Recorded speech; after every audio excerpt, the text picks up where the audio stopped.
Fifth meeting, and we're going to call the meeting to order. Madam Clerk, could you please call the roll? Senator Wheeler. Representative Lewis. Pat Abel. Rocky Atkins. J. Michael Brown. Present in the room. Charles Byers. I am present online.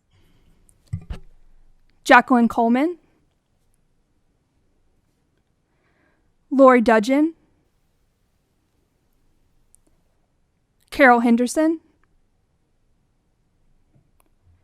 Patsy Jackson. Present remote. Holly Johnson.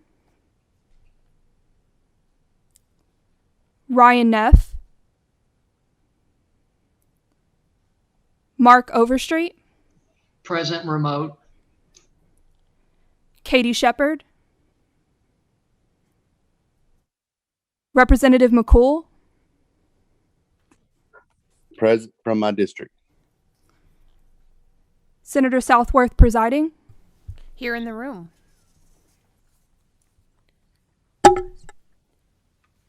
So I'm going to overview while we're waiting for some more folks on Zoom to join us.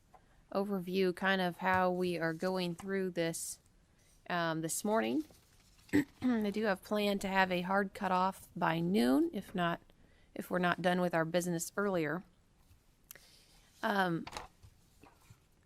This morning we are going to be talking about the capital plan, which of course this board puts together every year or every 2 years, and we are going to there's language that we have to approve next month, and some of that we can look at ahead of time. The staff's already sent us.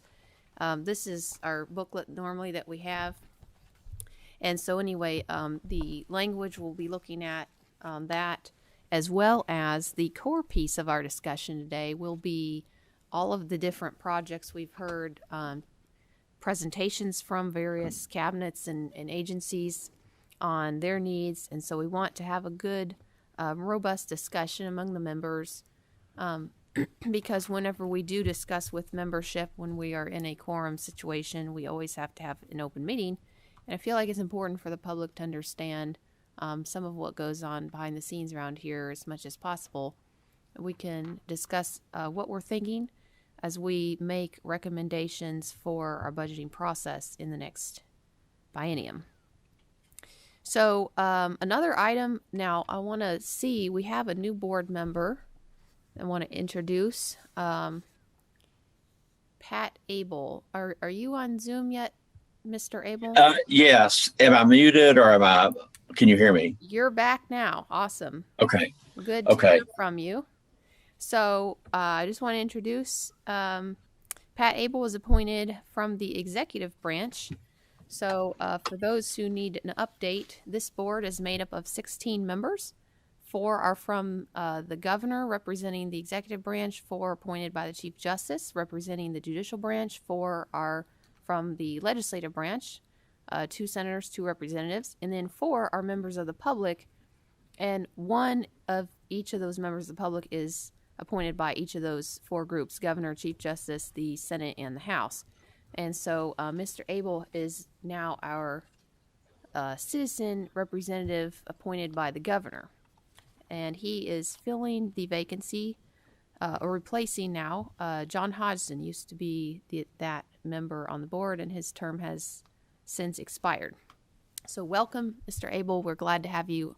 And apologize for you jumping right into the middle of all of this, right as we are finishing the process. We hope you enjoy all of the loads of paperwork you've surely gotten from our staff, and you are right in the thick of the planning process as we move into the next budget cycle. So we welcome you. Thank you, Senator. At this time, let me double check here. I believe we have a quorum, and so we are going to move forward into our agenda.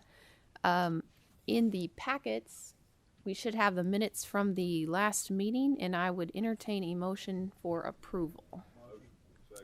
Motion by Senator Wheeler, second by Representative Lewis. All in favor say aye. Aye. Aye.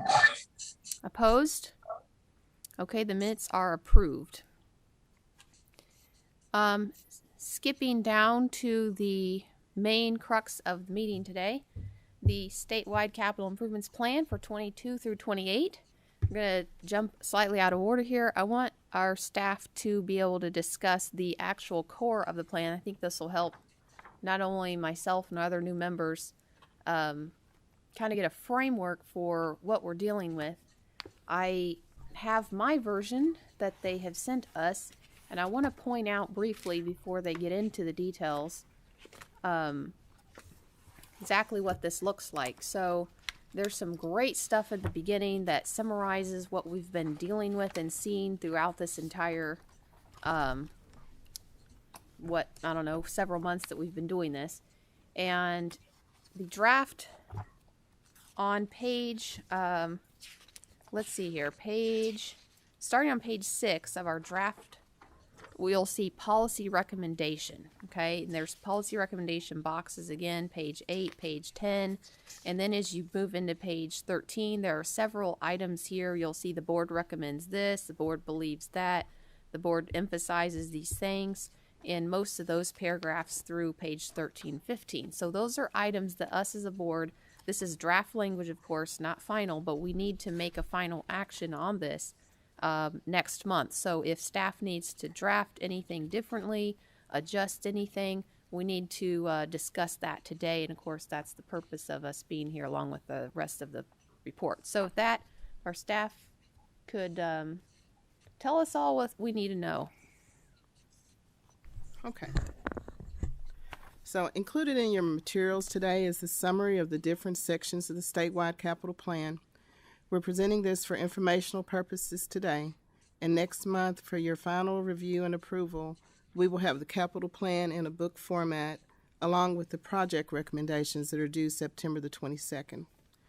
The plan is divided into 6 separate sections, and that's the summary, the policy recommendations, the project recommendations, a status report of active capital construction projects, a complete listing of all the proposed projects, and the appendices.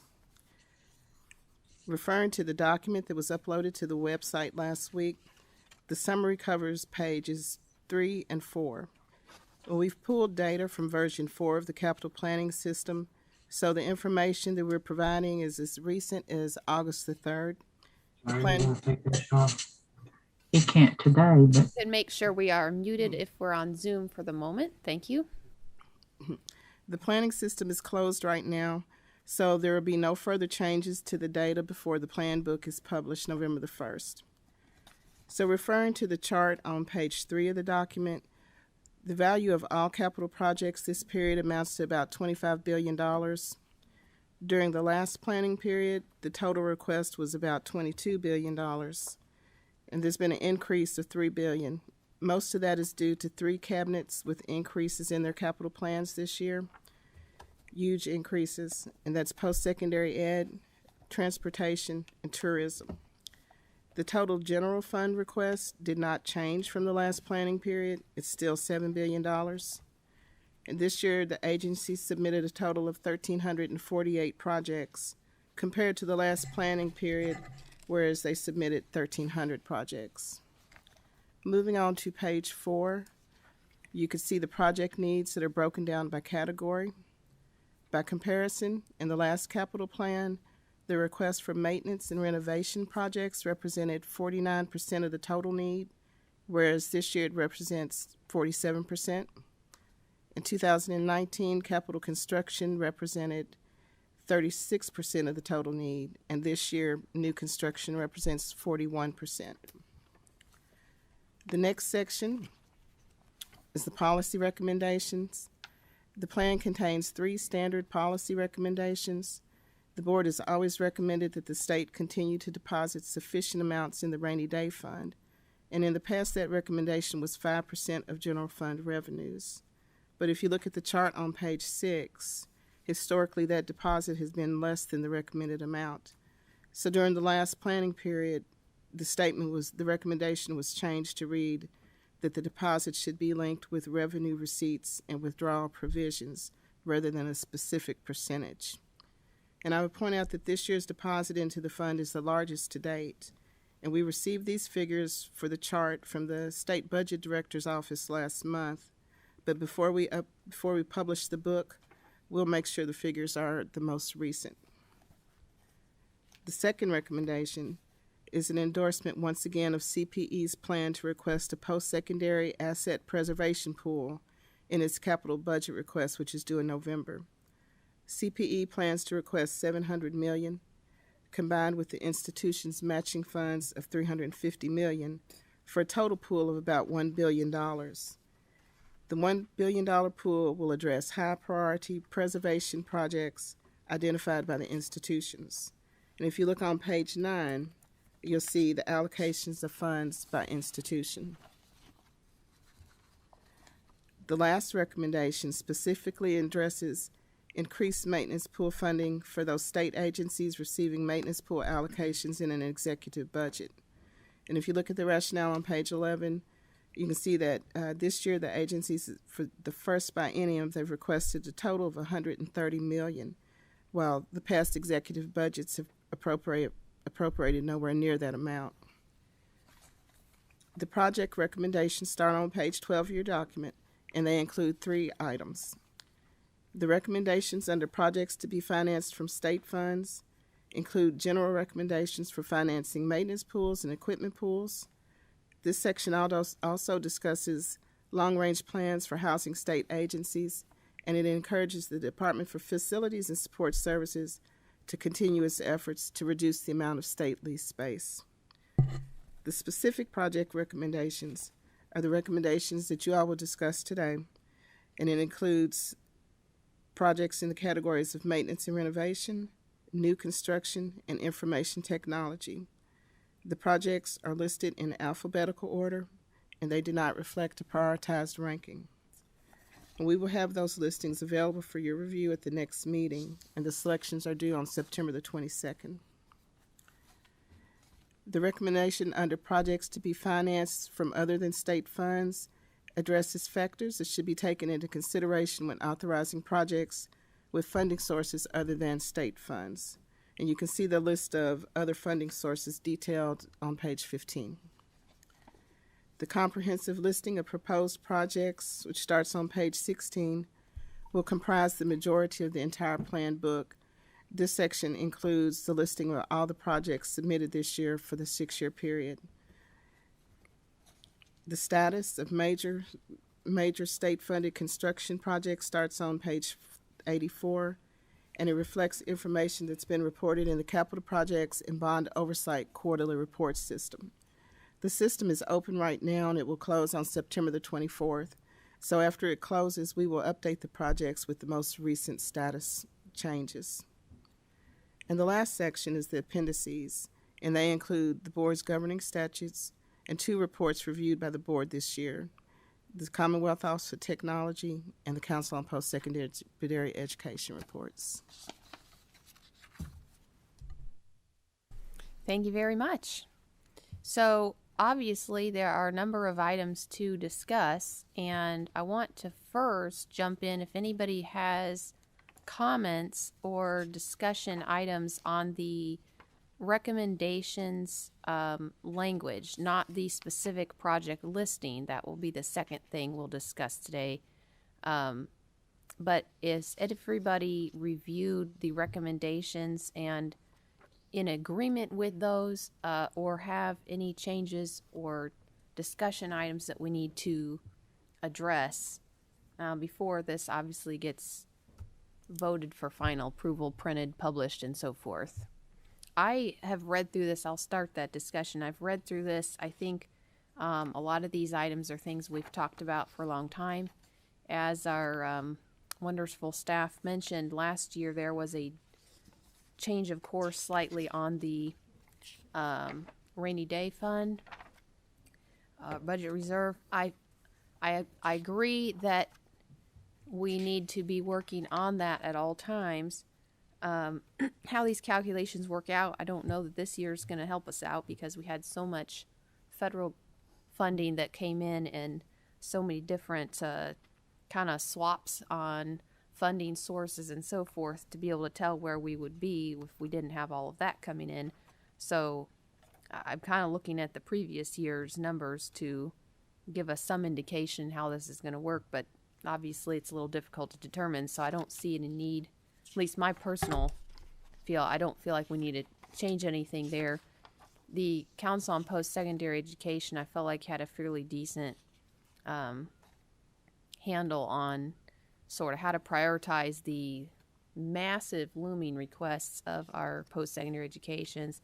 I just didn't see anything here that I have a major problem with. I think it all makes sense and is good fiscal operation, trying to get our maintenance up. I do have a question, but I don't know if anybody would be here to be able to help. But I do have a few questions relating to leased versus owned. I always was for the getting away for the lease space until I started doing some of the math in some of these cases. I wonder, you know, big question for all of us, whether it's commercial or home, is which one makes the most sense. And sometimes it's just a matter of your positioning, not necessarily one's better than the other. Although I've always believed it was better to own than lease, but that's probably the only question I have. And I'd open up to other members. Now we're fiddling with Zoom over here, and hang on, staff, can you switch to gallery view so we can see all of our speakers at once, or all of our members? It'd be helpful as we're having a discussion. Now this is definitely not your typical Robert's Rules meeting. We want to have a discussion amongst ourselves. The way I see this going is more of a, if you think of like a jury deliberation room. We're all here, and we've got other members on the screen. We want to have a discussion. Now, of course, some of our members are going to be more able to keep their microphones off than others. If you have distractions in the background or whatever, certainly feel free to keep yourself on mute if you're not planning to speak up at that right at that moment if other people are speaking. But feel free to open up your mic if you're a member and just butt in, because I don't want to just do chair recognizes this person, chair recognizes that person. It takes too much time. If we can have a friendly discussion, if we're all in our conference room or in our office at our desk, let's just kind of take that vibe so we can have that discussion, and hang tight while we check on our Zoom situation.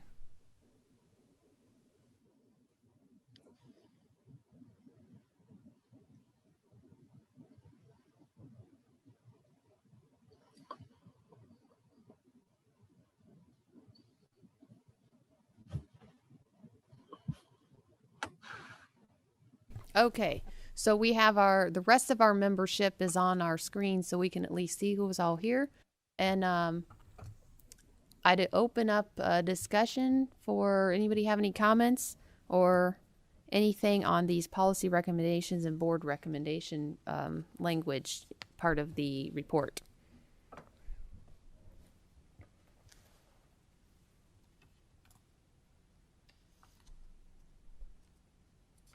If nobody has any comments on that, let's move to the listings of projects. We've had obviously a lot of discussion over the past 4 whatever meetings from various agencies, giving us a long list of all needs that they have identified, and there are prioritizations to these from their end, and so those are helpful on our list that we have. Now, to be clear, the master list here that is the voting sheet we have to turn into staff a week from today's meeting. I want to make sure we all have time to discuss and consider, but also get our vote sheets in so that they can prepare the printed version of this book. And we're each able to highlight up to 15 selections in each category, in the 3 categories they mentioned. And so I want to take some time to discuss. Let's start with the category of this maintenance investment, which is the longest list, of course. I mean, there's a number of projects here, probably over 100, well over 100. Obviously, maintenance is a large need, and there's always limited funds, as we saw. The budget requests versus the actual budgeted numbers. We might only be able to pay for half of it, or hopefully we can do as much as possible. But let's start with the discussion on maintenance pools. Does anybody have anything they've marked or noticed as we went through the presentations that were the kind of stuck out? I will go ahead and throw out a few of my starting points that I found. In one of the cases, for example, we have the Department of Veterans Affairs. I'm just going to go in order here. There was the heating and cooling systems at one of our veteran nursing facilities. They were needing to get those replaced. As I recall, they were 19 and 20 years into a 20-year life cycle, and having a nursing home that has AC go out or heat or whatever it is, obviously it would be a disaster. So that was one of their priorities. I think that's a very valid concern. Another item from Department of Education that I had noticed, the state itself does operate at least two of our schools, School for the Blind, School for the Deaf. So this does not get hooked into other funding sources that are typically done. We have to make sure we take care of those ourselves. And so there was also things like HVAC and so forth on there. Another one that sticks out to me is in our Justice Cabinet, some of the correctional facilities and repairs, replacement, building new stuff. We're not talking about new stuff right now, but sometimes that maintenance gets overlooked. And then sometimes you could just maintenance yourself till you're blue in the face and you're still swimming upstream. Tourism, we know. Parks, all parks are in need of serious maintenance, a number of items there.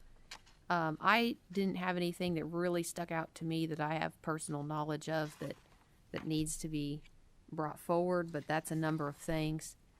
And of course our colleges, lots of college projects, but those were probably the few that stuck out to me were the more toward the top of the list. Anybody else have anything they're thinking about or sticking out? Yeah, Philip, get started. Just jump in. Madam Chair, I would agree. I think we have a duty and moral obligation to make sure that our attendees of the Kentucky School for Deaf and the Blind are well taken care of there, just like any other students. And I think that's something we need to definitely look at.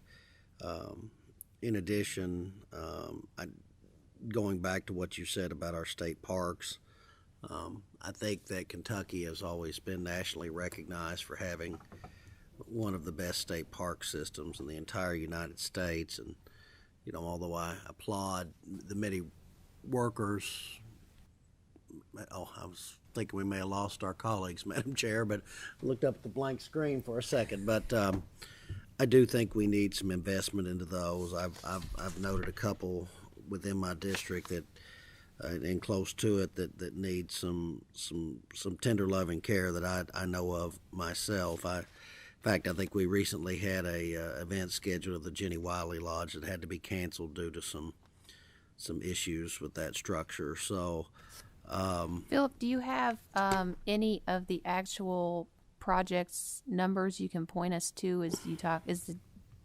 Okay, I just found Jenny Wiley on the list. I'm sorry, the number looks like it's the very last one on this list here. And tell us a little bit about that situation from what you know, because it helps to have that personal perspective. Well, I think in general some of the dining facilities and HVAC, physical plant problems are present at that facility. It's a very nice facility, though, to have events when everything's working properly. I mean, it's in Senator Turner's district, but it's pretty central to a lot of the surrounding counties, Pike County, Johnson County.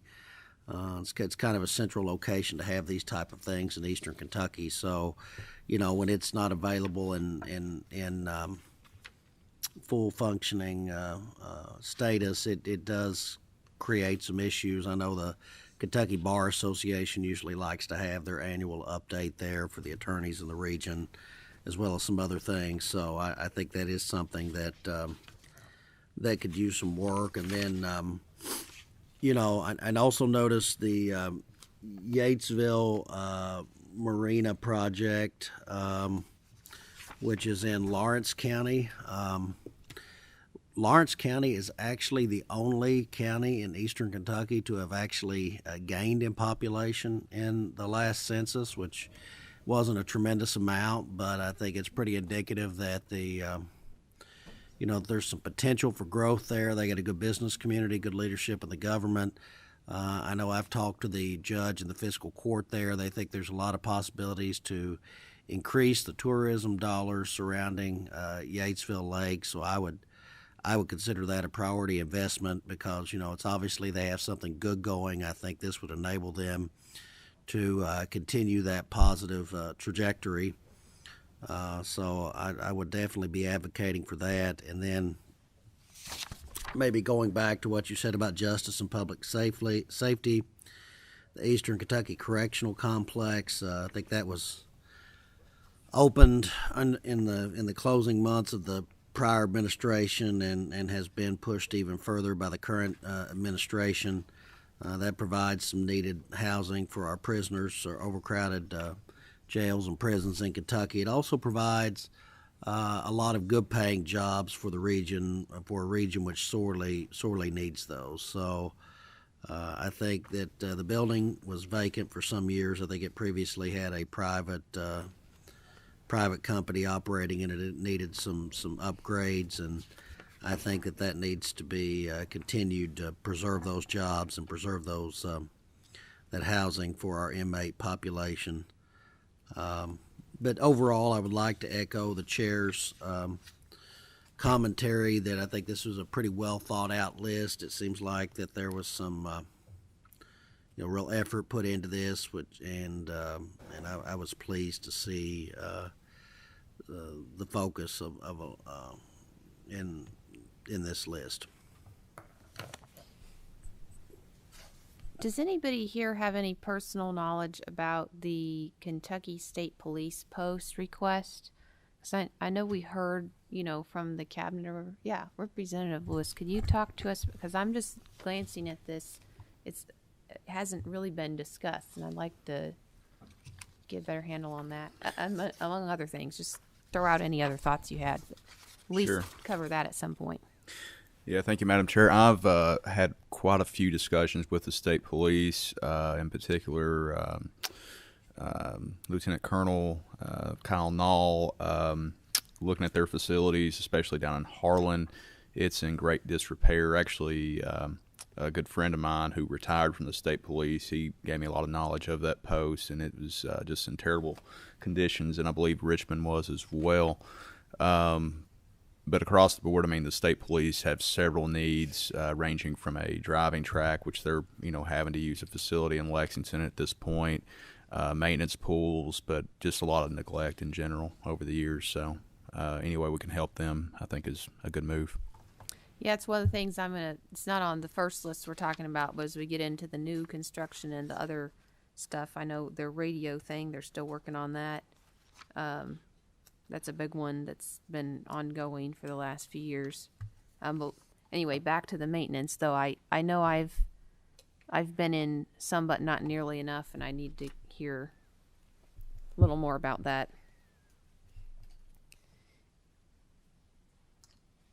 Infrastructure upgrades. So as I'm looking at these, sometimes the cost makes it easier too. They're asking for $1.5 million per year.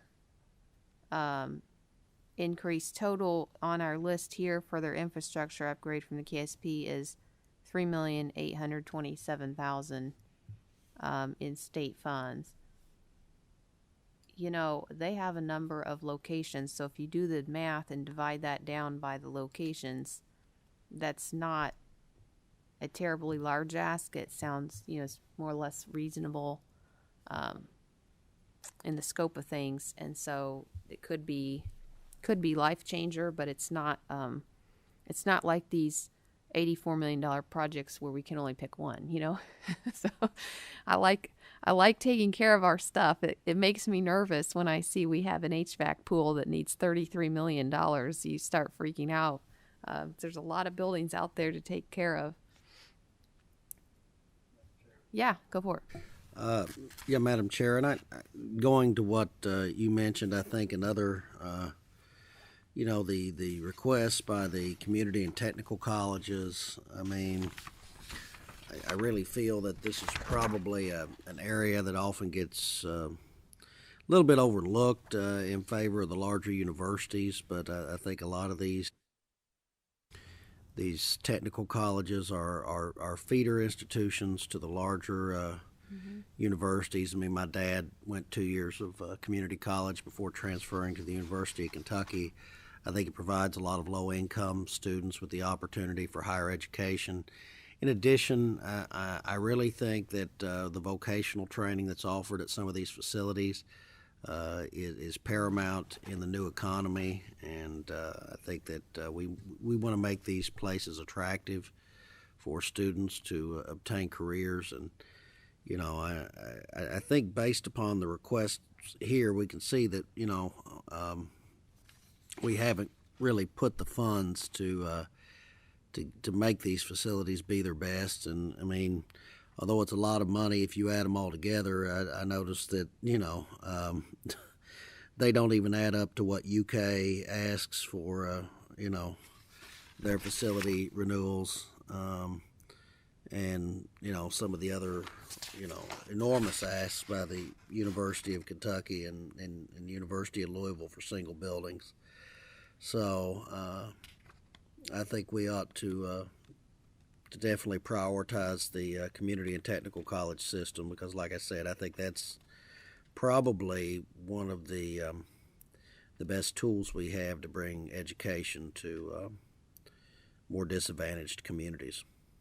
Now, there's one here that says capital renewal and deferred maintenance pool. That's $40 million total. I would think that kind of just spreads around wherever. And then there's some specific buildings and so forth. Are there any particulars that you're thinking of, or is it more the general? I think the general concept, Madam Chair, but I can also say Sherry Zilka, the president of Big Sandy Community Technical College, has done a really good job, but she always talks about how funds are always a priority to renovate our campuses and make them more attractive, and I do know that they do a good job. Ashland Community and Technical College as well. So I think it's more of a need to focus on the system in general and to encourage further development of that system, and I think that should be something that the legislature should look at in the coming session. Does staff remember if the Council on Post-Secondary Education's recommendation was inclusive of the KCTCS pieces, or was it for the State University proper? I'm trying to find it myself, and I think I've lost it in all of my papers. It is inclusive. Okay. If you look on page 9. Page 9 of the report, or draft report. You can see that KCS they've identified the allocation of the asset allocation pool. Okay, that's helpful, because as we're looking at these universities, what I caught at the end after we heard from each of the universities individually, then CPE came pools and then not have to piece it all out to each of the locations.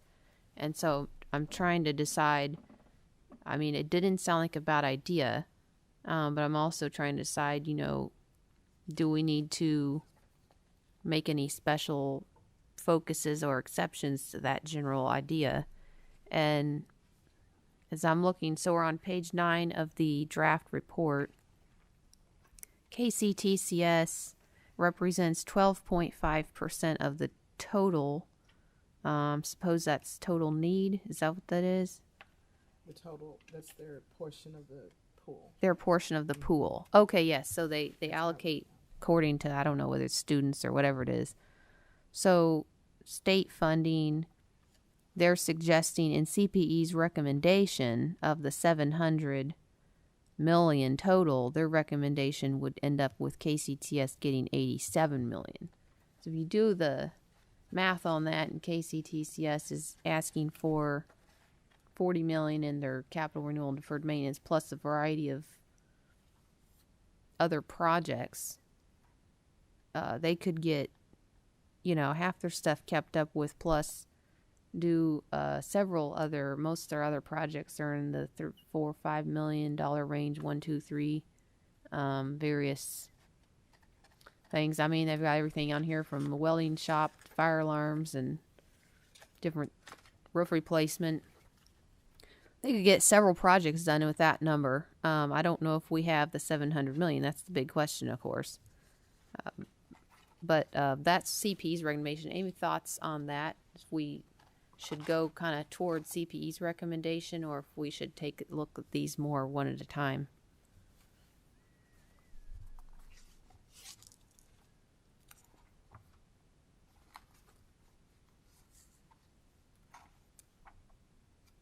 Or any questions or comments on where we're at, because I've got about 5 different pages of papers I'm looking at here trying to get a handle on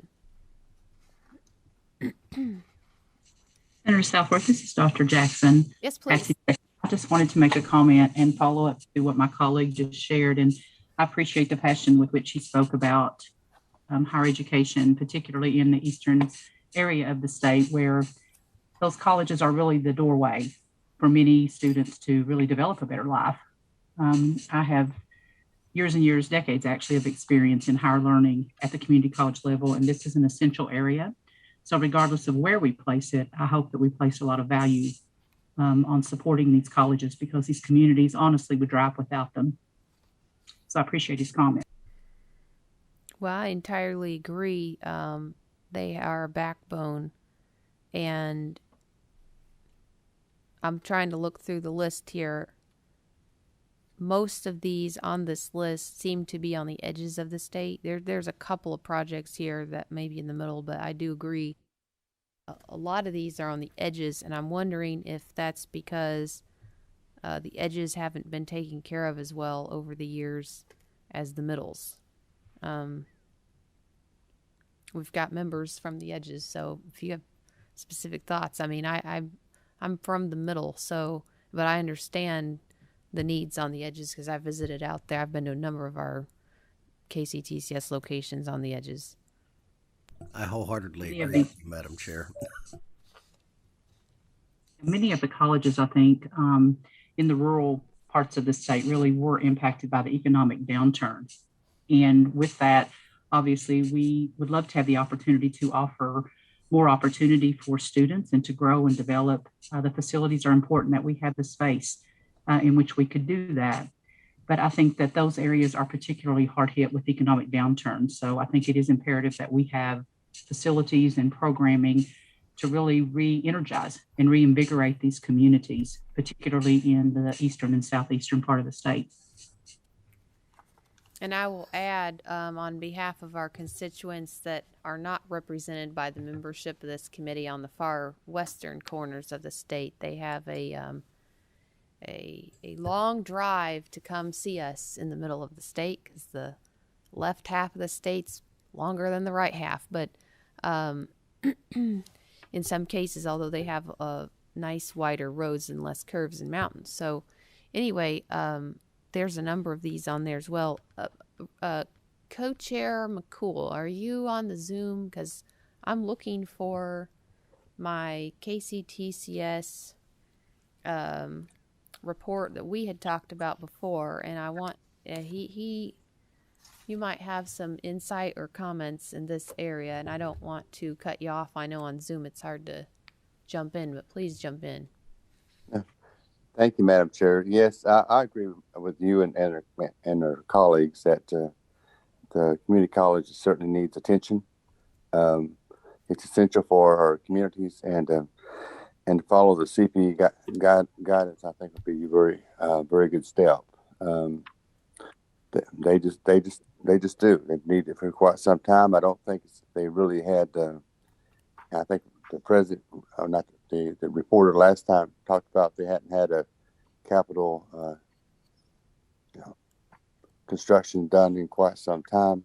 So I think it's certainly overdue, and we need to be looking at those items, especially those improving the programs. I know that's in a different area.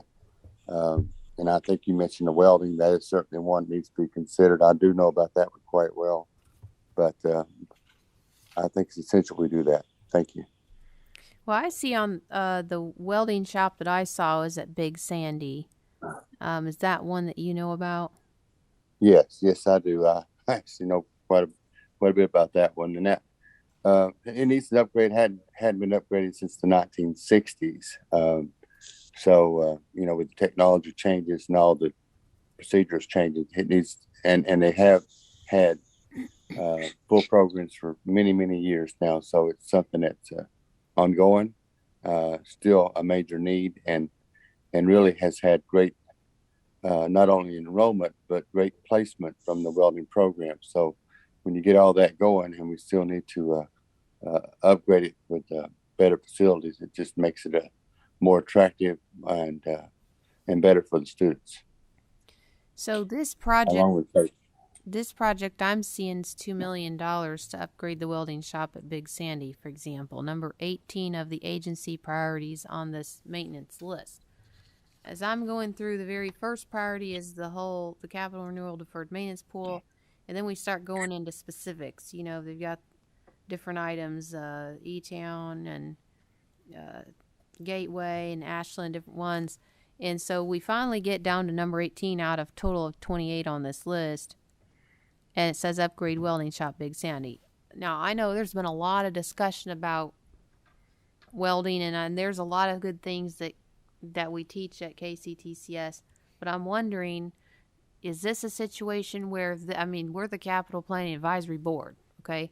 So is this a situation where we say, we think that KCTCS hasn't prioritized number 18 as much as we think it should be prioritized? Or is this a situation where we say, well, KCTCS probably thinks that, the Ashland whatever training thing or the E-Town one or whatever is more important, so we'll prioritize in their order?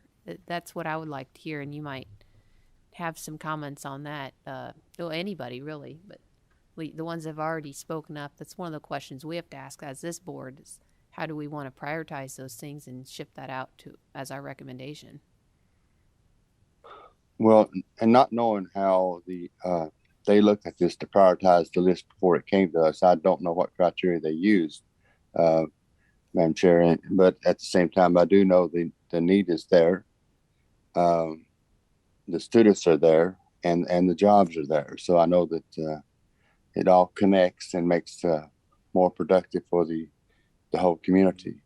There's actually one that I had hoped it would have gotten on the list that didn't, and that's with the dental hygiene. And they have a partnership there with the University of Kentucky, and dental hygiene is something needed in all of Eastern Kentucky, but it didn't make the list at all. And I don't know why that didn't occur. But at the same time, I know that there's a major need. So that's not something we could probably tap into at this time. And like I said, I don't know, what criteria that they used, that was used to rank these. So, where is the dental hygiene located, and what are you aware of as the needs? I'm just kind of curious. Is that going to maybe fall into the master capital renewal list, or you think it's something special? It was discussed. I think we and actually was. We're getting information from staff. Can you share that out in the microphone so he can hear? Representative McCool, the dental hygiene project is already authorized in the budget, and KCTCS did not include it as part of their capital plan this year. So that's why it was not included there. When they submitted a quarterly report, which is included as part of the capital plan, quarterly report shows their ongoing authorized projects, and the dental hygiene project is part of an ongoing authorized project. So basically, it was not included as a request for a new project in their plan this year. So the way I understand that this works, from having been on the other side of this, we authorize a project and then it's comes time to actually get the money, the big question is the money in the bank account? And we got to go and do whatever we're doing. And so if it's already been authorized, which is on the list as it's not in the appendix. Is that the last section of the report? Right, it's not in there. Oh, okay. It was part of the quarterly reports. Okay, part of the quarterly reports. Well, in any event, we can also refer everyone, make sure, remember the last or the second part toward the end of our reports. Here I'm on page 84, for example, of our draft report. It has a long list of all of the ongoing projects that are kind of in midstream, so we don't need to approve them as a new item. Excuse me, but we do want to be aware that those are already ongoing. So it sounds like we might be ahead of the curve, Representative McCool, and your project might be already moving, so that's not on the maintenance list. That's good. And that'd be great. Thank you. Can you speak to us a little bit? I know we've talked, and we got a report back from somebody, and I can't find it in my pile up here at the moment, relating to in KCTCS we're talking about right now, but other universities as well, what their reserve funds are and how much are each of the universities on different footing, because we're sitting here with the CPE recommendation to divide evenly. And I think some of us know, and we just discussed, the state is more like Swiss cheese. Some may need more than others. So is the even division plan the best plan? And does that have anything to do with what footing that they're currently in? I'd like to hear from you, Representative McCool, on that, because we've started to talk about that and got that report in, and you probably can make better sense of it than I can. Thank you, Madam Chair. I can, and we'll speak to that. I know evenly divided sometimes is the easiest step to take, but I'm not so sure if that's the best step to take, because we need to look at this very closely and make those calls and go forward with those. With the reports you're talking about, I don't have that for me, but most, if not all, and maybe that's available by staff, they may have it. I don't know if they still got it available or not, but most of all of the colleges do have reserve funds, and which I think that's a great thing to have, because you just never know when you're going to have to use those for various things, including heating units going out and cooling units going out, and those type of things too. Unforeseen expenses during the year. Most of them have a pretty good amount available, which is very good. I highly commend them for doing that, and they do keep that. But what I'm looking at, what I want to look at is what can we do to help the areas grow, and adding students, adding more economic development possibilities, and those type of projects is, I guess, is probably one of my things I want to emphasize the most. But I do believe that most of them are very wise in their efforts in going forth and having reserve fundings available, and then they need to use those occasion when they are necessary. I found my report from the net position from Kentucky Post-Secondary Institutions. Net position as reported in audited financial statements. I'm running into a little bit of a problem because we've got some schools that include their pension obligation and some that did not. So that kind of changes the game on who all we have, but how much and so forth. But it certainly is instructive. We've got a question from Ryan. Ryan, do you want to share your question, or are you wanting me to read this? Sure, absolutely, Madam Chair. So I just wanted to speak. So I'm the senior associate with finance and budget at the Council on Post-Secondary Education. We were asked to essentially be here, and so my supervisor as well, Dr. Bill Payne, our Vice President of Finance Administration, is also on the call, and we'd be happy to answer any more questions. I did just want to provide a little bit of understanding on how that $700 million of asset preservation request is allocated. So years back, we did what we called a VFA study. We hired an outside group to assess the renovation and renewal needs of all of our institutions. It was an extensive process, and they've since come back and updated it based on inflation and things like that. But ultimately, we have broken out the total VFA designated need for renovation and renewal at each one of these campuses. And so the 12.5% share that is designated for KCTCS is actually based on their share of the overall renovation and renewal need.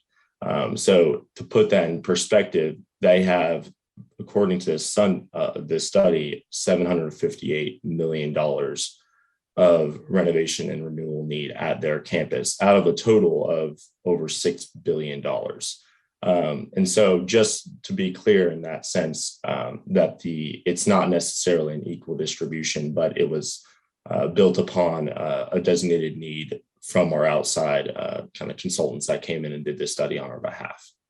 Okay, that's very helpful. The question I guess I have at that point then is, the need, was it the consultants evaluated to identify the need, or was the school responsible for reporting the need? Because sometimes, one person says this is a disaster and the other says, oh, I think we can get along for 5 more years. And so I don't know if the needs are, the consultants maybe could tell us that, but if they were maybe evenly reported.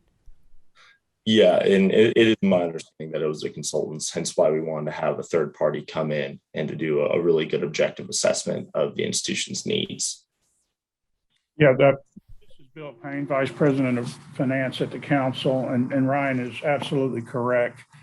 The VFA study took over a year to complete, and the consultants visited every single campus, both the public university campuses and the KCTCS campuses, went inside buildings as they made their assessment. So this was indeed something that was determined by the VFA consultants. And what they were saying is, what is the need to bring, the public university and KCTCS facilities in Kentucky up to the industry standard?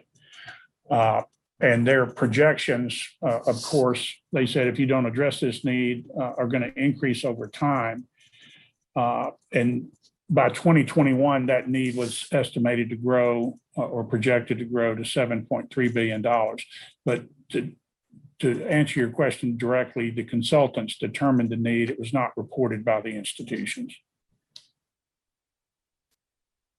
That's fantastic information. Thank you for the clarification. I think at least that helps me.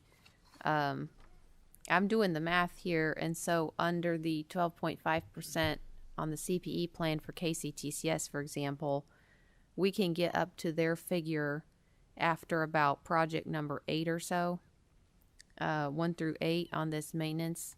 So if we were able to do the $700 million recommended by CPE, and if KCTCS spent the money in order that they've listed it here, that would get us through those items. And then I guess the next question is, if the next plan gets more money, that kind of tells us how many years we'd be looking at to get down the list to the welding shop, for example, if we went in order.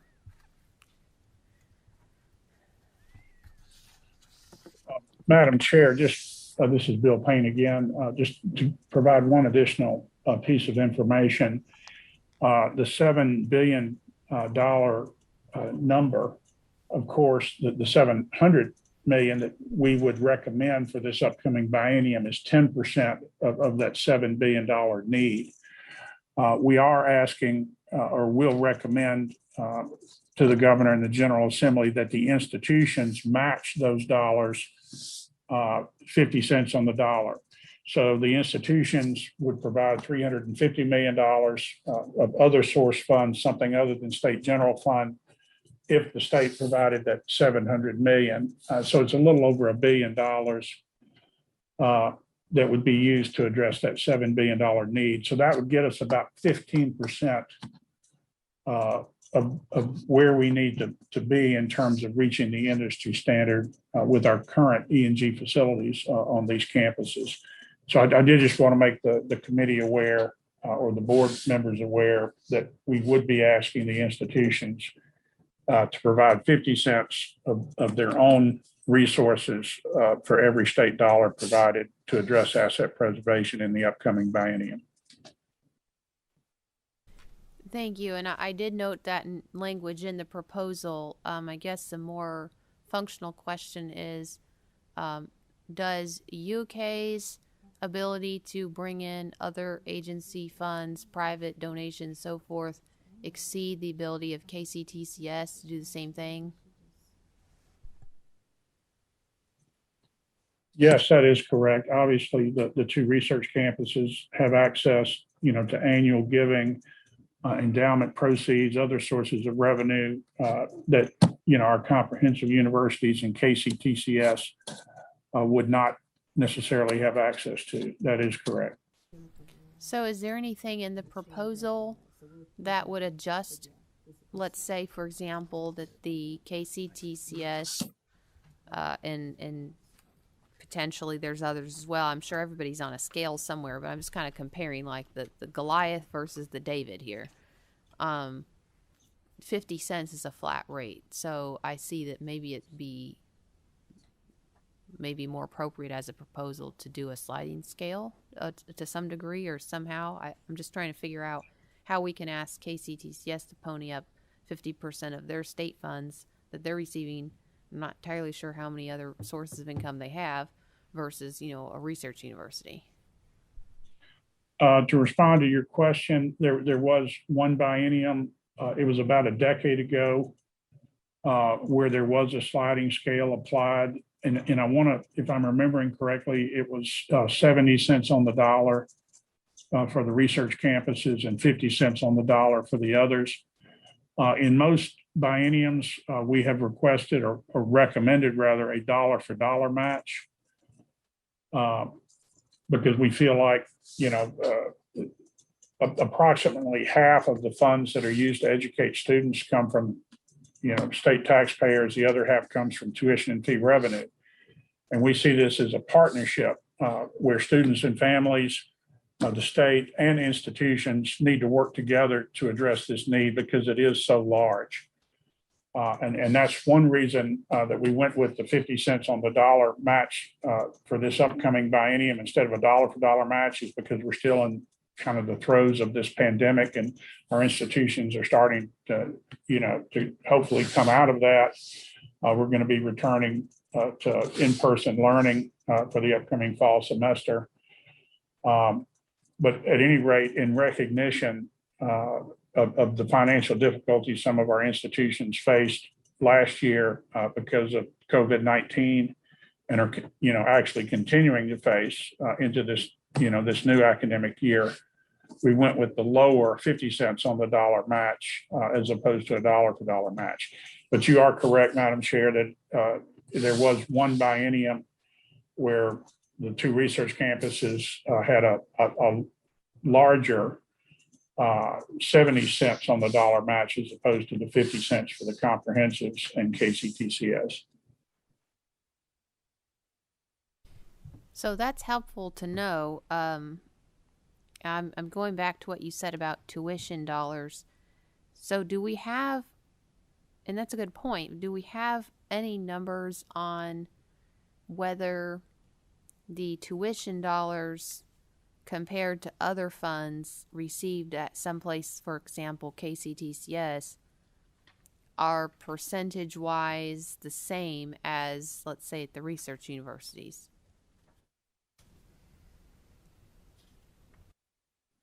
That information is something that we could pull together fairly easily. I don't have it at my fingertips. Is that something that could be pulled together before next week?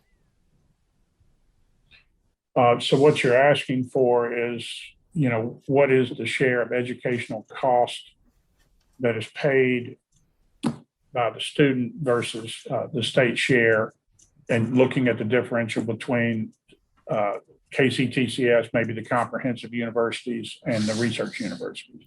Yes, because my understanding is that at KCTCS, for example, and I'm not trying to stick out on one versus the other, but I'm just using this as the edges of the spectrum, and everybody's in between somewhere, I think. KCTCS participates in a number of programs that are where the student does not actually end up paying funds for their tuition. You know, there's a number of state programs. You got dual credit, and you've got work ready, and all these things. You know, that I'm wondering, versus if you're a student at UK, for example, you probably get scholarships, and I'm sure there's some kind of general data cloud out there that has that information to where we can get a handle on how much tuition funding is really coming in here as a percentage of the whole. I don't know if that's the criteria or if it's a criteria, but it's something that's on my mind for making sure that we are taking care of who is excuse me, in need the most, because obviously we got limited funds, and I appreciate, here's the total needs, but then in some case, past need is not the same as future need. So we have to look at that as well. But and we could have that information about a week from today. Okay.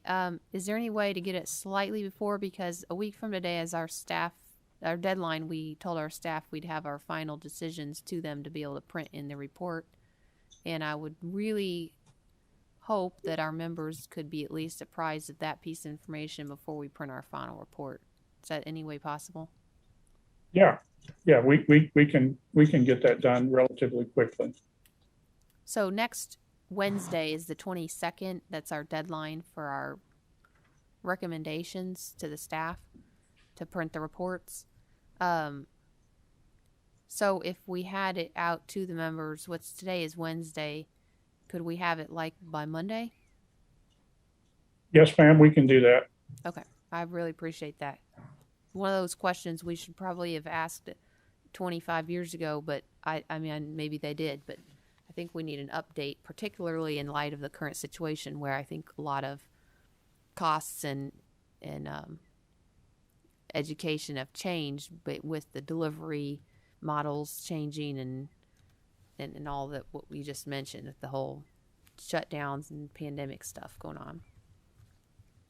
Does anybody have any other thoughts, particularly on the schools? I don't want to spend all of our time there, but it's a big piece of this, obviously, as you saw in the pie chart, actually extremely large piece.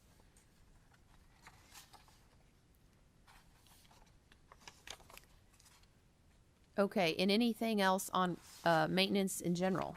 Because we're going to move on to new construction items here, which is our second sheet here. Items that stuck out to me on the new construction. Some of them stuck out to me as, very large prices that I really am struggling with. A good example of that is the Little Sandy Correctional Complex. $81 million. I remember asking about that when we were in the committee. And it amounted to $100,000 per bed, which if you've been to Little Sandy, the way their dorms are set up, there you get 2 beds in one cube room area. And that's $200,000 then for one cube room. We've got somewhere else we were approving something. I forget which campus it was on, but some housing for $62,000 for a unit. So I'm trying to figure out $200,000 for a unit for jail versus $62,000 for like some kind of, I don't remember, college campus or somewhere. I forget now. But the point being, expanding a jail seems to me like the very costly way to do things, when in fact my perspective is that there's a number of people in jail. Well, I think we got like 50% of the jail admissions are technical violations. Some technical violations are things as small as stuff that you can't even go to jail for if you're a regular person.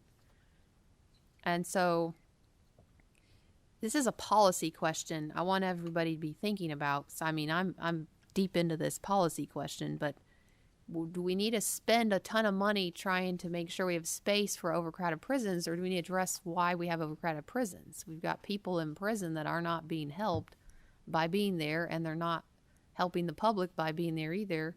Then that's a question of where are our resources best spent. So that's kind of where I look at this from. I'm just not excited about making more space to solve the symptoms when we haven't addressed the problem.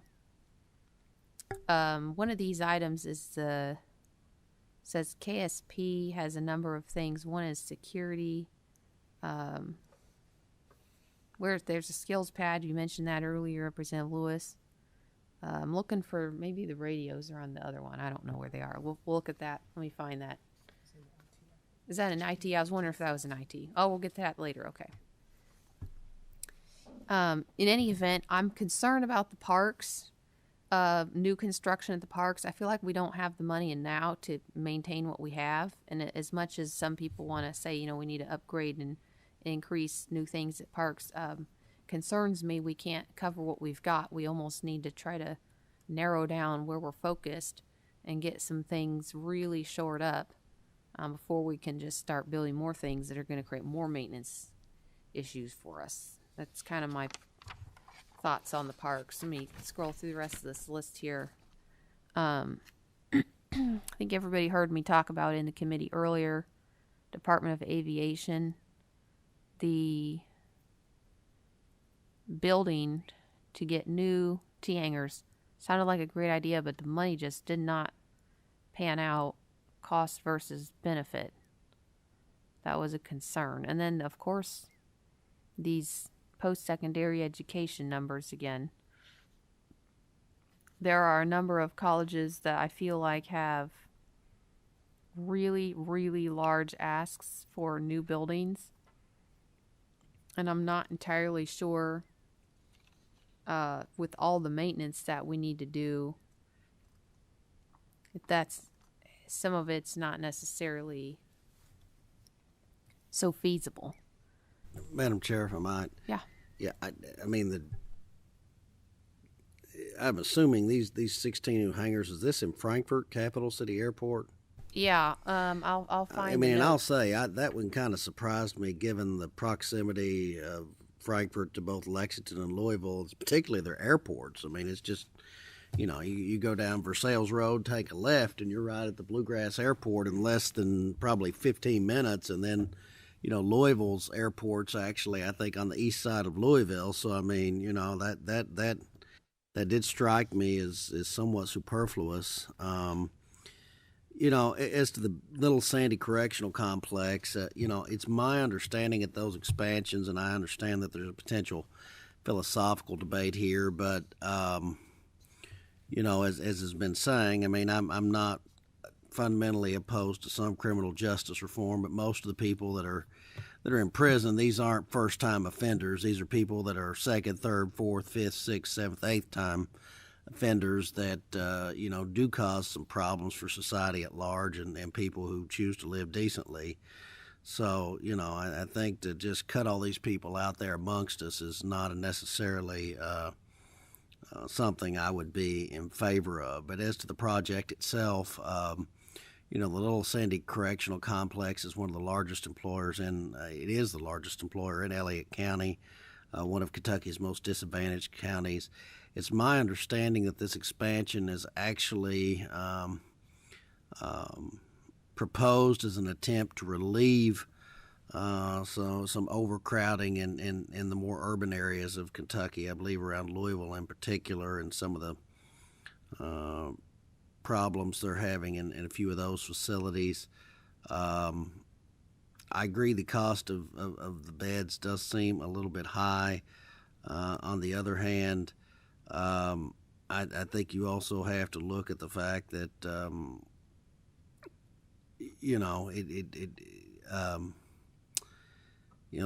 there's certain issues that I think that come along with constructing a jail nowadays, as far as excuse me just one second. But that's essentially all I have to say, Matt. Well, I do think that's a good point as far as moving to the rural area, Little Sandy, versus we do have a number of facilities up in toward the Louisville area that are some of them I think need to be, I don't know if they've been condemned or if they're closed down. I mean, it's getting to be really rough. So for the purposes of actually needing to shut down a location and move to another, that makes sense as far as the overall costs. Obviously, it is a little scary, and I appreciate the comments on the hangars at the airport, because yeah, that's Frankfurt, and I pulled it up here. Again, they say these 16 new hangars could be rented to, there's a 20 waiting list of 20 individuals who have expressed an interest in renting hangars to store their personal aircraft. They could be rented,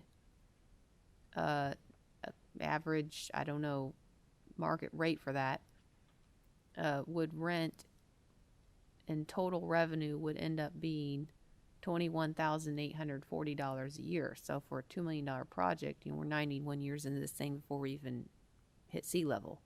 That's a concern for me. I hope the rent is actually higher than that, but if it's not, we need to figure out how the hangar doesn't have to cost $2 million, because it certainly doesn't seem to be something to spend our taxpayer dollars on.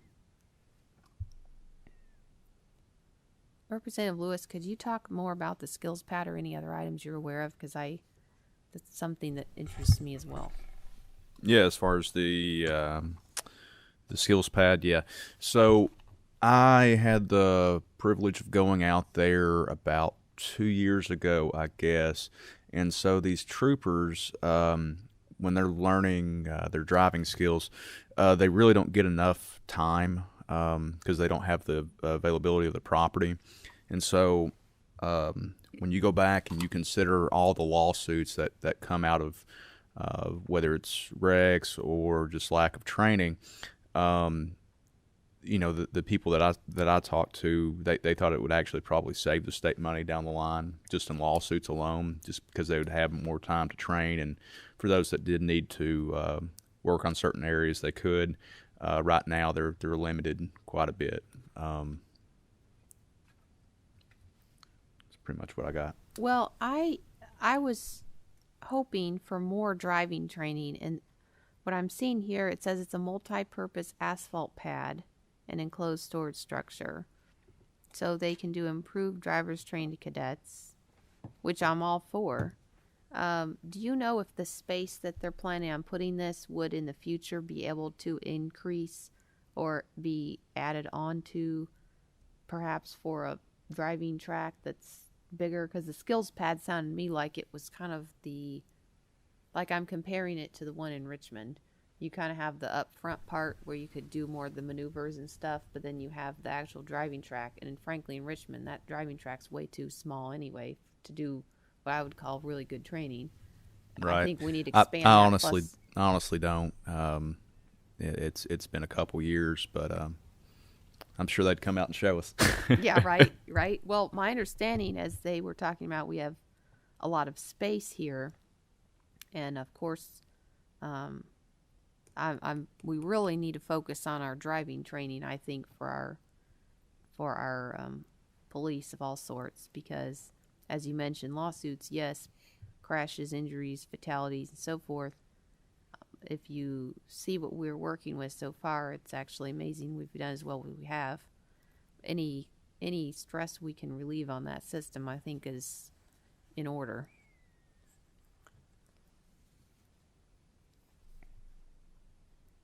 As a reminder, the maintenance list, we can vote up to 15 items. The new construction list, we can vote up to 15 items. And the information technology list, we can vote up to 15 items. So the point of voting, obviously, is to add emphasis and priority to the projects that stick out the most. Does anybody have any other items that are new construction items to discuss? Yeah, Madam Chair, I'll just point out Leslie County on Court of Justice. We actually got to make a change on page 82 of the draft report as far as the agency's priority on that. This facility that's currently there, it was built, I believe, in the 40s, and I believe they might have done a renovation in the 80s, but very much needed in that community. Okay, let me back up. Did you say page 84? 82. We just need to adjust these to the new. You just see that was That these are not the projects right, that we're these are discussing? not- right. No, you're not discussing that. Yeah. Those are, that's a copy over from last. Okay, well, Because I it's a actually draft got form. confused about that. But that's the only one that I remember talking about was Leslie County. That's the only one that we have. Do you know anything about the site facility that they're talking about there and the feelings of the community on that? Because I've talked to a number of communities that got these large, I mean, huge buildings, way bigger than they needed, way bigger than ones they had. And the AOC says, well, we want to, prospectively prepare for expansion, but some of these things are expansion beyond. If we're talking about losing populations in some areas, you know what I'm saying? Like, the future isn't correctly calculated.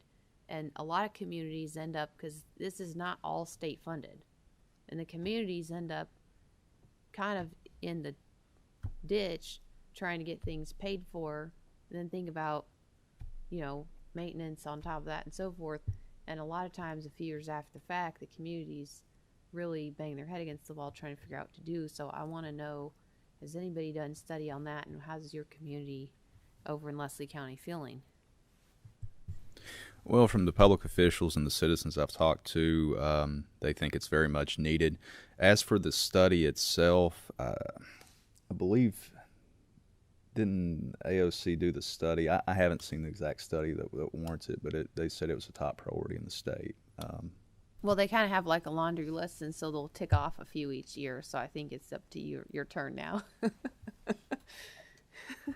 But I don't remember if it was Leslie County or if it was something else I'm thinking of. They mentioned renovations and upgrades that they either were doing or needed to be done. And the question is, what's the old building going to be used for? Are we grazing it because it's next to condemnation, or is it just an old building that needs new windows, upgrades on the doors and HVAC system? I mean, those are the questions, obviously. Right. I'm not exactly sure. The building itself is in pretty rough shape, though. There was a jail facility in the basement part of it. Mold, flooding, everything else. The state won't let the county use it pretty much. It's in such bad shape. Okay, I'm following you. Mold's always a good one. Any other thoughts on our new construction pieces before we move on to IT?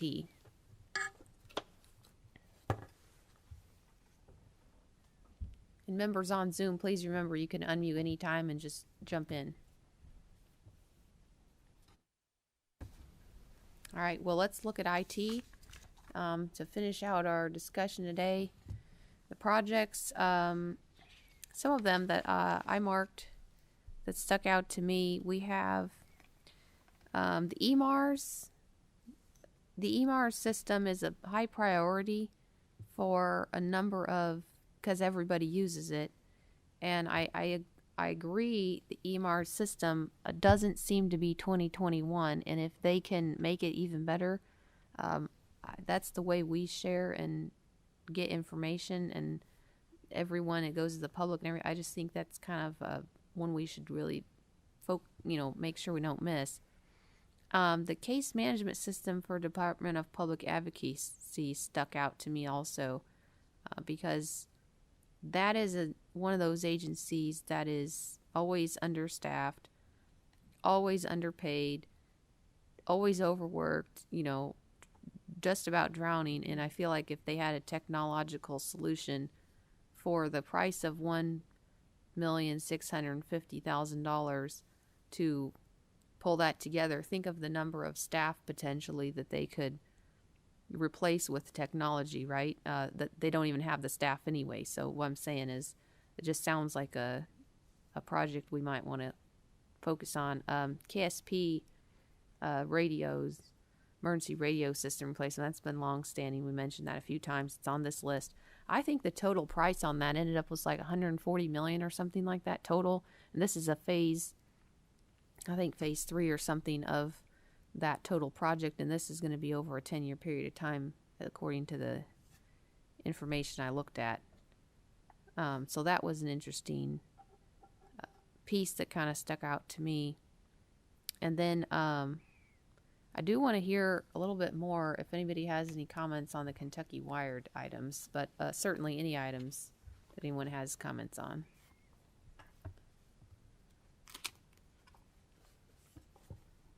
Yes, Madam Chair, as to Kentucky Wired, I mean, I think we're all concerned as to, you know, the cost overruns and things of that sort. On the other hand, I can tell you not only as the senator for a rural district, as a, you know, I live there and you know, we have some decent internet service in our particular location, but, you know, we're the exception rather than the rule. And I think the primary issue with the Kentucky Wired has not been so much, I think it was probably more optimism in the beginning of the project than it has been mismanagement, and that is something that we have to take into consideration. One of the disadvantages of being in rural areas is the additional cost to provide these types of services in comparison to urban areas. You know, you may have, whereas in Lexington you may have, you know, 100 houses within a square mile, and you get out into rural areas, there may be only 2 or 3. That doesn't make the need to be connected to the modern economy any less, and I think that itself was the genesis for the Kentucky Wired project. You know, at this point, it seems like the project is actually progressing in a noticeable way. You know, I think they're have done some initial tests on the loops, and I think once this actually gets going, and you know, other vendors are able to sell last mile service, this could be a real game changer in rural areas, particularly for you know, a lot of remote working that is available in this 21st century economy. You know, right now, those types of jobs are rather difficult, but you know, with the modern communication technology, you know, the Kentucky Wire project could really change this for a lot of folks. I think you've seen examples of this too. A couple of the counties, one of which I represent, Morgan County, has a co-op, and you know, that actually upgraded their IT service early on in the with the 2008 stimulus package, and you know, even Apple and some other institutions are actually hiring people at $20 and $30 an hour jobs to do technical support. So I think the goal of the Kentucky Wire project, which, you know, started out with kind of a focus on eastern Kentucky, but which actually expanded all of Kentucky and western Kentucky. This is not just a regional project, but a real statewide approach that I think is it's important we see to the end, so that every person in all corners of Kentucky can have these opportunities. Madam Chair, I would like to state, I know we've kind of moved on from some of the construction projects, but I see a special advisor to the governor, Rocky Adkins, is here. He shared, well, he was the representative for Elliott County for many, many years, and I think you made some comments about the Little Sandy Correctional Complex that I think he has direct knowledge of, that could elaborate on some of the points that I was made, and if you would be so kind as to maybe give him a few moments to back up and talk about some of the potentials of that project for this rural county, I would be very much appreciative. Absolutely. So welcome. Yes, ma'am. We are attempting to go more informal in jury deliberation room style on all the projects that we've been presented, talking about things that are sticking out, things we need to look at, focus on. And let's back up because Senator Wheeler had to run out on a phone call. And as we moved past our new construction items and moved on to our IT, we'll back up to new construction because we did have a conversation about Little Sandy and exactly what this means. It seems like it's a very expensive project, and I had brought up justice reform concerns where, we're overcrowded. And why are we overcrowded? Is it because there's 50% of the people are coming in on parole violations rather than actual crimes and so forth? And so we need to look at what number can we shave off the population by policy reform, not necessarily worried about building new buildings.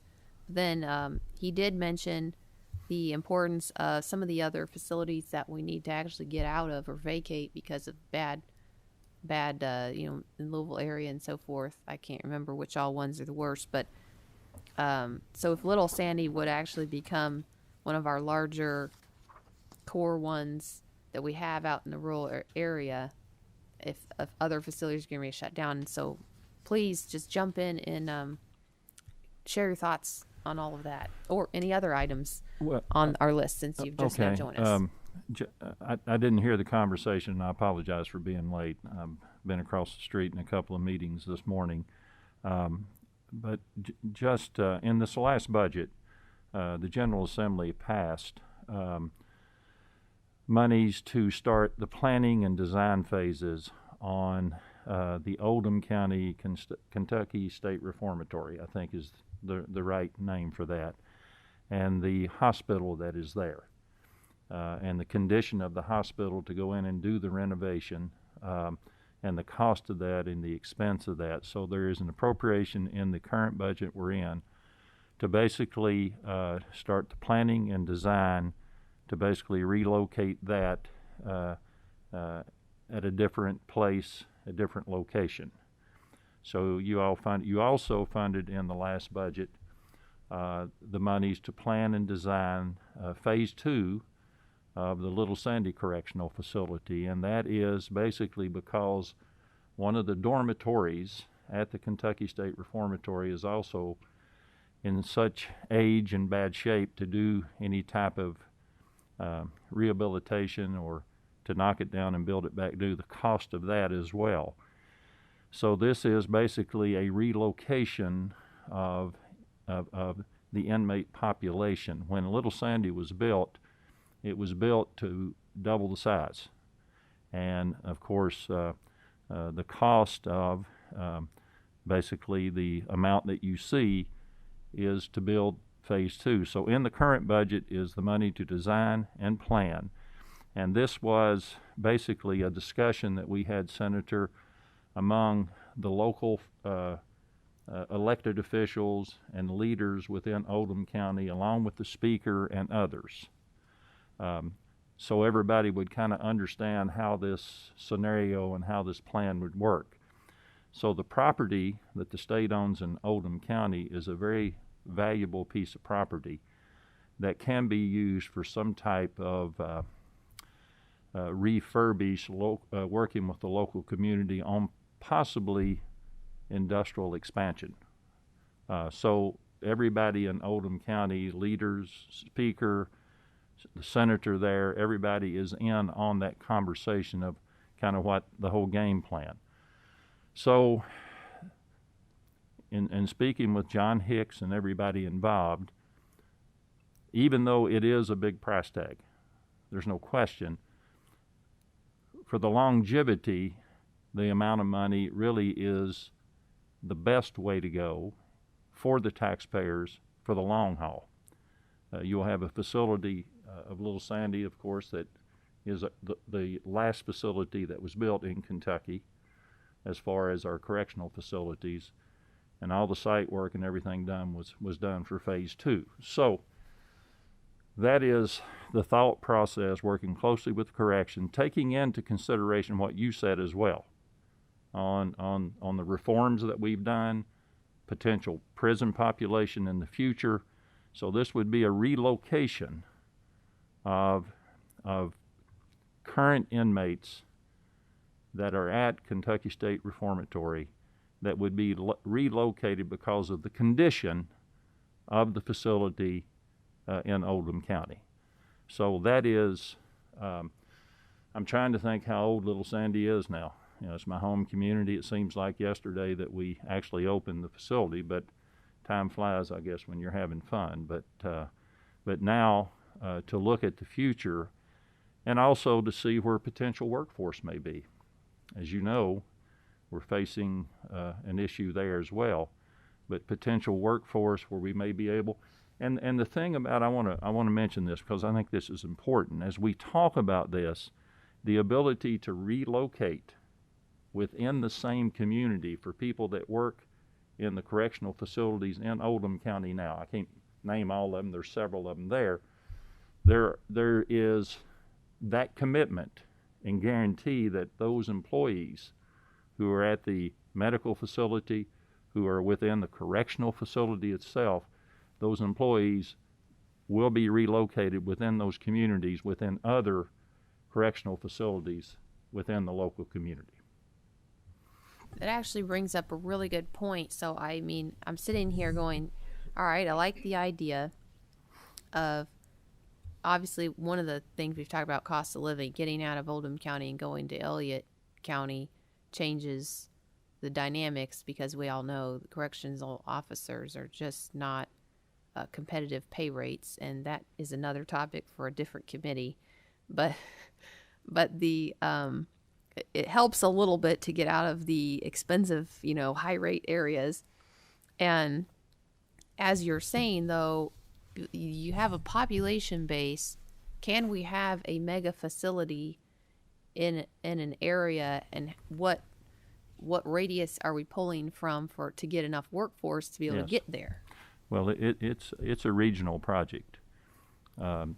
It's a regional project. The workforce now comes from, a 5, 6, 7 county area now. As the senator well knows, he represents that county. The main objective of a correctional facility, as we all know, is to hopefully rehabilitate for reentry back into the communities. That's what we hope for. But for the economic spinoff for a rural community like my home county of Elliott County, or any other rural county, is really pretty tremendous, from the infrastructure that's been built to, one of the largest employers now in that community. So the other phase of that is the economic impact and trying to really revitalize economies that have been hit so hard. Now, the downturn of coal, thousands of jobs lost directly and indirectly. The downturn of the steel industry, downturn of the railroad industry. I understand these jobs don't pay of that quality. I agree with that. But I will tell you that these facilities in rural parts of the state really have been a savior for the economy and economic development and the spin-off of that back into the community. So the workforce will be there. Folks that want to have a job that they know is going to be there tomorrow. Folks that want to live in their own communities instead of traveling to Georgetown or to another part of the state for some other type of job, to be able to sleep in their own bed.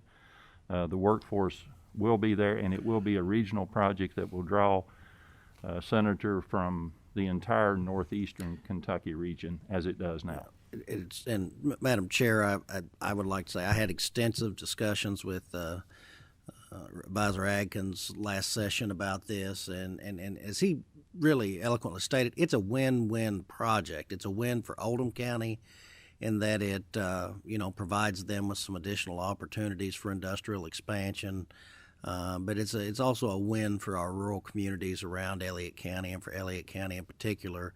I mean, these jobs may not pay that much, but for people that really live right on the edge of poverty in many cases, as Rocky said, these are a lifesaver, and these jobs are very appreciated in that community. And what I like to also think, I think one of the things that a lot of people don't realize is how beautiful rural areas like Elliott County Lawrence County and Johnson County and Martin County, Pike County really are until they get there. And I think I don't like to look at these jobs as the, this is not what we want in the long term. We want these jobs really as a base to build upon so that in the future we can start to rebuild our industrial economy and new age economy in eastern Kentucky. But until that time, we've got to keep a population there, and this investment by the state is essential to do that. And so I'm fully committed to this project, and I think it's a worthwhile expenditure of state funds.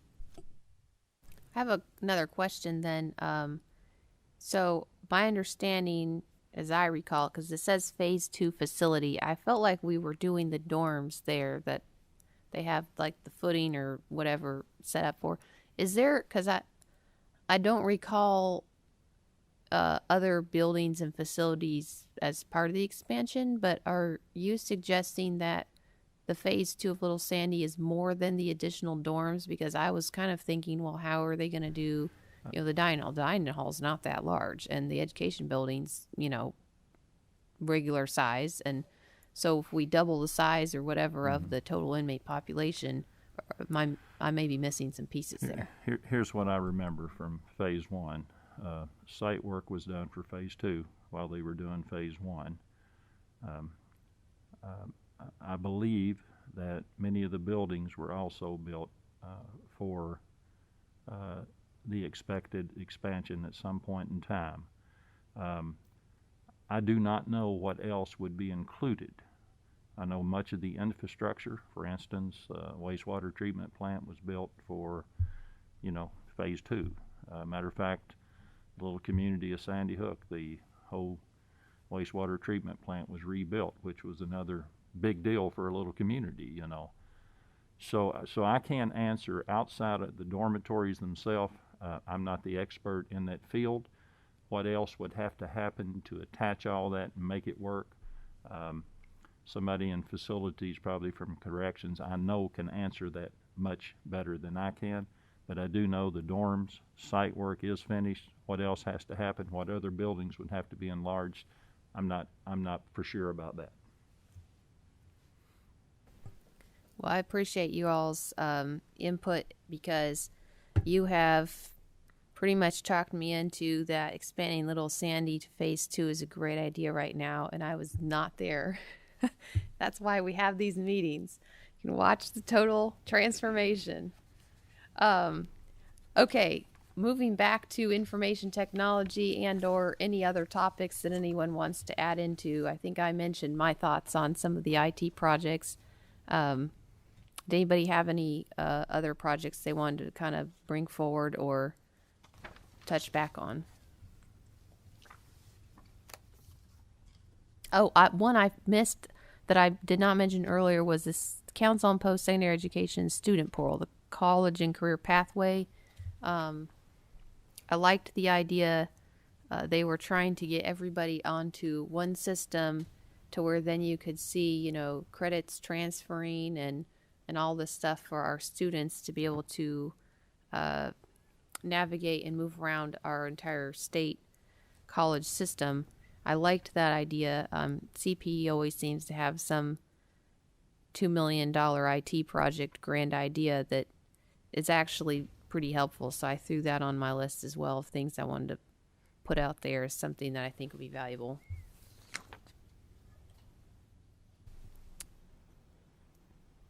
I already mentioned EMARS under Finance Cabinet, and touches everybody. And then also the Justice Case Management System and the Emergency Radio for KSP. Those were probably the ones that stuck out to me the most. One thing I will mention, since it's on this list, sometimes you don't even know what to do about these things. The integrated tax system for the Department of Revenue, they're needing more money. This is about the size and scope of the KSP radio project, it seems, and this is the one that we keep seeing. I hope and think that they're going to make good progress on the system that they're working on, but getting off of the 2,500 different pieces of software on mainframes or whatever written in 1960s and 70s. Or I mean, it is really insane how we actually solve that problem. I don't know. There's a vendor working on it. We put a bunch of money into it a couple years back, it seems. Well over $100 million project, as I recall, and it looks like they need more money. There's two ways to look at this, and I would certainly entertain any comments. We don't want to stop a project that's moving if they just need a little more to finish. We also don't want to put money into a black hole if they're not getting where they're trying to go and on time and in a good way. And so it's one of those big questions of $9 million more. Hopefully it works out, but it makes me a little nervous. So I'd like to hear comments on that or any other items as well.